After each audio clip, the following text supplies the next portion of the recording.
This is Evie, and welcome to my first horror RPG maker game DevLog, which I don't have much to share yet because everything is still early in development.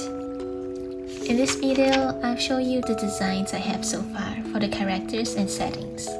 I will also be sharing the games that inspired me to make this game and my goals for the game. The game is about two kids finding the witch that can cure curses, and it's your job to guide them before it's too late. It will be a psychological horror adventure game set in a medieval fantasy world. The idea of the story actually came from a dream that I had, which I woke up tearing up a bit because how sad it was. For now, I won't reveal too much about the story. The genre of the game I'm making can be classified as RPG Maker horror game, which you might have already heard of some of them, like Ao Oni, IB, Mad Father, and Corpse Party. But the main games that inspired me are Witch's House and Aria's Story. Both games have beautiful visuals. I really enjoy the horror atmosphere in Witch's House and how unfair and brutal some parts of the game can be, with unexpected death at every corner.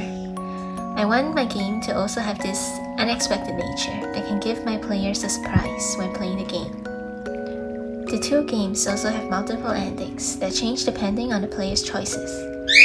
Aria's Stories has 5 endings, which made me fall in love with the game because of how different the choices affect the end.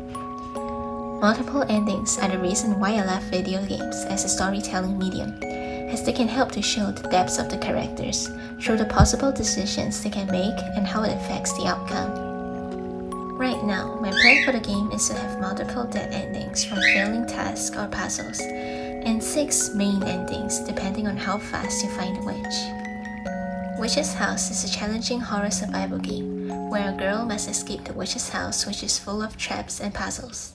Aria's Stories is a puzzle exploration game, where Aria becomes the protagonist of her adventure after falling asleep in a library and finding a way out. If the games interest you, please check them out and consider playing the game yourself. Here are the 2 main characters of my game, Coraline and Angus. Their designs have elements that I try to reference to a plant or animal for symbolism. Coraline's flower is columbine, which according to online sources means intense emotion, strength, and encouragement. I first imagined her to be close to Design C because in my dream she's the little girl from Identity V for some reason. Originally, she has long jellyfish hair, but when drawing the world sprite, the bow on her back was so cute that I had to cut off her hair to make it visible. Angus' name is from his plant, Arinkus, which is a plant also known as goat's beard, as his curse is to have goat horns. Do you know that goat horns never stop growing? His curse is inspired by the phenomenon that sometimes animals' horns will grow into their head, and there's nothing much they can do about it unless someone intervenes. I do my planning and put my reference image in draw.io to help me design better.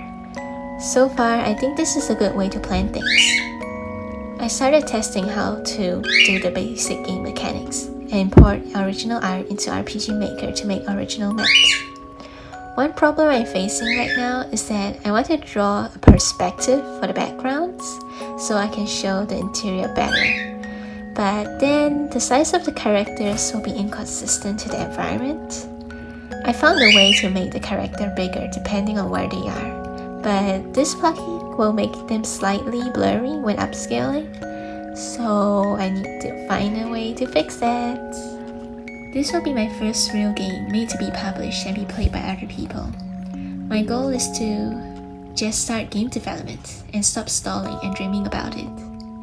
I want to get the feel of how being an indie developer is like. I'm quite confident in my skills to create this game. I can draw okay, and I can code okay, and I can read music, but I never composed before. But that's okay. I won't try to make this game perfect. The sprites won't be fully shaded, and I'll likely use free BGM for my game. My New Year resolution was to finish creating this game by the end of this year. And that was my resolution for last year too. It seems impossible since I plan to have 6 areas in the game to explore. And I also have other commitments like school, part-time job, and I also have other video contents I want to do. So, how will my future updates and plans look like? Don't look forward to it. I used to try upload at least once a month last year, but this year I'll focus 70% on game dev and 30% on creating other content.